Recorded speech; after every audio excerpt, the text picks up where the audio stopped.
Hello mga boss, magandang araw. Ngayon po gagawa na naman tayo ng kabutihan na may kunting kalokohan. So ngayon guys, for today's video, gagawa tayo ng ile-level up natin tong ready-made na sisig. So sa mga nagtatrabaho dyan, nag-boarding, kung wala kang oras magluto ng ulam, isa to sa may re-recommenda ko na ready-made na sisig, mabilis lutuin at masarap din naman. So pwede nating i-level up. So yung gagawin natin ngayon guys, maggagaya tayo nitong ating sibuyas para i-dagdag natin dito sa ating ready-made na sisig para mas lumevel up yung sarap.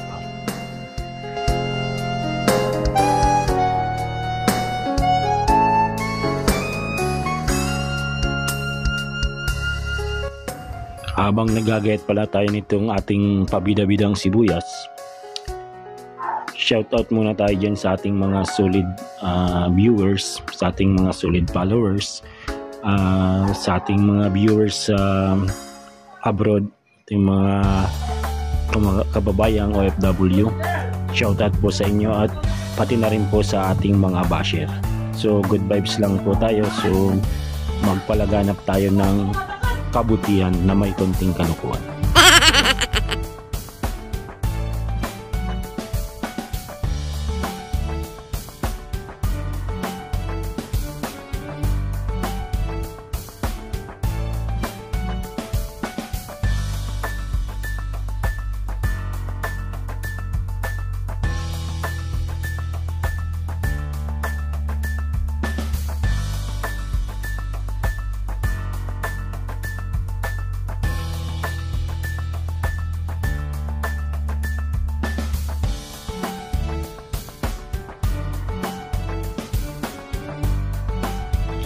Painitin lang po natin ang ating kawali ng medium heat.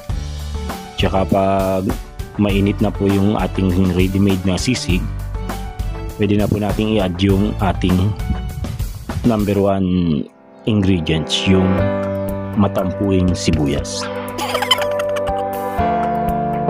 Tapos lagyan din po natin ng paminta na hindi masyadong winasak. Tapos i-halo-halo, di konting bukag-bukag yung sa Bicol. Tapos i-add na natin yung ating balat sibuyas.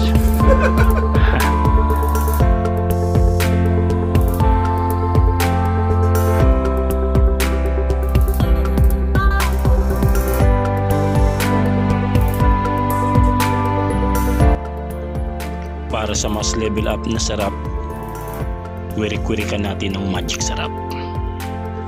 At para sa dagdag linamnam, basagin na natin ang 2 itlog ni Pai.